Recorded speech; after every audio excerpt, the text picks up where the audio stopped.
આજના વિડીયોમાં એવા ઉપયોગી આઈડિયા શેર કરીશ કે તમારા ઘણા બધા કામ સરળ થઈ જશે। તો ચાલો વિડીયોને સ્ટાર્ટ કરીએ। તો જો આ રીતનું જ્યાં રબરવાળું હોય છે ને તેની રબડ છે ને આપણે ખરાબ થઈ જાય, આપણે જ્યારે પણ ધોવું હોય ત્યારે રબડ તો કાઢવી જ પડતી હોય છે અને તેનાથી ઢીલી પણ થઈ જાય અને તેના આંકા પણ ખરાબ થઈ જતા હોય છે। તો તેના માટે તમને એક સરસ ટિપ્સ બતાવું છું।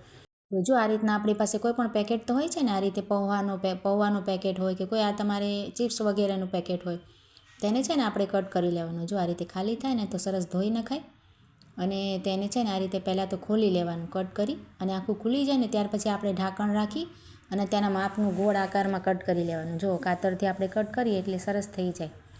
તો આ રીતે ઢાંકણ રાખીને તમારે જેટલું પણ નાનું મોટું હોય એ રીતે કટ કરી લેવાય। જો આ રીતે ગોળાઈમાં કટ કરી લીધું છે। હવે જો આપણે છે ને જારમાં આપણે જે પણ પીસવું હોય આ રીતે ભરી લેવાનું અને ત્યાર પછી પ્લાસ્ટિક રાખવાનું અને તેની ઉપર ઢાંકણ લગાવી દેવાનું।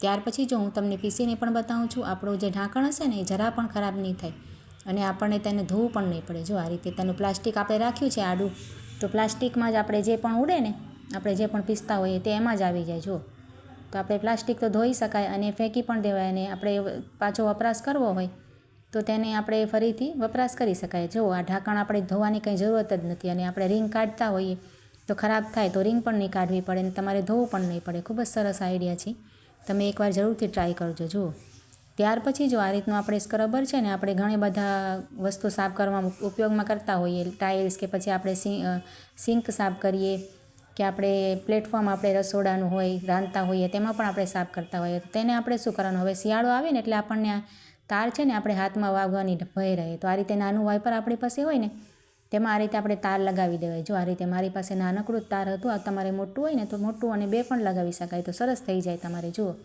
આ રીતે આપણે ઘસવાથી આપણને કોઈ નુકસાન પણ ન થાય હાથમાં, અને આપણે વાસણની ચોકડી હોય કે નાની મોટી કોઈ પણ વસ્તુ હોય ને, સિંક વગેરે પણ આનાથી સાફ થઈ જાય। જો સરસ પ્લેટફોર્મ ઉપર પણ આપણે સાફ કરી શકાય, તો ખૂબ જ સરસ આઈડિયા છે। શિયાળામાં આપણે આ રીતે કરી શકાય, આપણને હાથમાં વાગે પણ નહીં અને કોઈ પણ આપણે પ્રોબ્લેમ ના આવે। ત્યાર પછી જો આ રીતના આપણે કોઈ પણ પેકેટ હોય ને, નાના મોટા ચિપ્સના હોય કે પછી નૂડલ્સના, આપણે મેગી વગેરેના મોટા પેકેટ હવે આવે છે, તો આપણે છે ને થોડોક વપરાશ કરીએ અને આપણે જો ડબ્બામાં ના ભરવું હોય તો આપણે પેક કરીને રાખવું પડે। તો તેને પેક કરવા માટેની તમને હું બે સરસ ટિપ્સ બતાવું છું, એકદમ સરસ છે। જો આ રીતે તેને વાળવાનું, જો લાંબુ પેકેટ હોય ને તો આ રીતે બંને બાજુથી આ રીતે વાળી દેવાનું અને ત્યાર પછી તેને આ રીતે ફેરવી નાખવાનું બીજી બાજુ। જો તેના બંને ખૂણા વાળી અને આ રીતે ફેરવી લેવાનું અને ત્યાર પછી આપણે ઉપરથી આ રીતે પટ્ટી વાળતા જવાની, નાની નાની પટ્ટી કઠણ રીતે વાળવાની। જો કઠણ હાથ રાખવાનું એટલે ખુલે નહીં, સરસ પેકિંગ થઈ જશે। અને ત્યાર પછી આપણે જ્યાં સુધી વસ્તુ હોય ને ત્યાં સુધી પટ્ટી વાળીને ફેરવી લેવાનું અને તેના જે ખૂણા આપણે વાળ્યા હતા ને પહેલાં તે આ રીતે ખુલી જશે। જુઓ તો તમારી સરસ પેકિંગ થઈ જશે, સીલ જેવું થઈ જશે એકદમ, કોઈ પણ વસ્તુ ઢોળાશે નહીં। આ રીતે જુઓ અહીંયા મેં કસ્તુરી મેથી થોડીક જ કાઢી છે અને હવે આપણે બરણીમાં ના ભરવી હોય તો આ રીતે રાખી શકાય। જુઓ ખૂબ જ સરસ ટીપ છે, તો સરસ પેકિંગ થઈ જાય છે જો આ રીતે। અને જો તમને આ રીતે ના ફાવતું હોય ને આ રીતે ના કરવું હોય ને તો તમને બીજી એક સરસ ટિપ્સ પણ બતાવું છું પેકિંગ કરવા માટેની।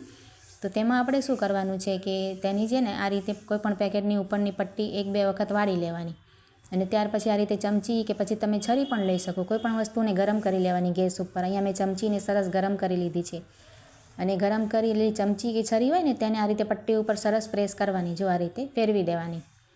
તો તે ગરમાવાના લીધે પ્લાસ્ટિક હોય એટલે ઓગળી જાય એટલે સરસ છે ને પેક થઈ જશે। જો આ રીતે પણ આપણે પેક કરી શકાય, કોઈ પણ પેકેટને ખુલશે નહીં અને નીકળશે પણ નહીં કોઈ પણ વસ્તુ। જુઓ તો ખૂબ જ સરસ આઈડિયા છે, જરૂરથી ટ્રાય કરજો। ત્યાર પછી જો આ રીતના આપણે ક્યારેક આપણી પાસે ચણાનો લોટ ચાળવો હોય કે કોઈ પણ મેદો ઘઉંનો લોટ ચાળવો હોય તો તેની ચાળણી ના હોય ને તો આ રીતની તો ઘરની આપણી પાસે મોટી સાઇઝની હોય જ છે ને, તેમાં પણ આપણે સરસ લોટ ચાળી શકાય। જો આ રીતે ગ્લાસમાં લઈ લેવાનું લોટ, તો તેનાથી શું થશે કે આ રીતે તમે લેશો ને ગ્લાસમાં કે પછી કપ હોય નાનકડો તો કપમાં પણ લઈ શકાય અને તેના પછી ચાળશો ને તો તમારે બહાર વાસણની બહાર પણ નહીં ઉડે, આપણે જે ફ્લોર આપણું એ પણ ગંદુ ન થાય અને સરસ ચડાઈ જશે। જુઓ તમારે કોઈ પણ લોટ ચાળવો હોય તો આ રીતે ટ્રાય કરી શકાય। જો આ રીતની ઘણી મોટી તો આપણે રાખીએ જ છીએ।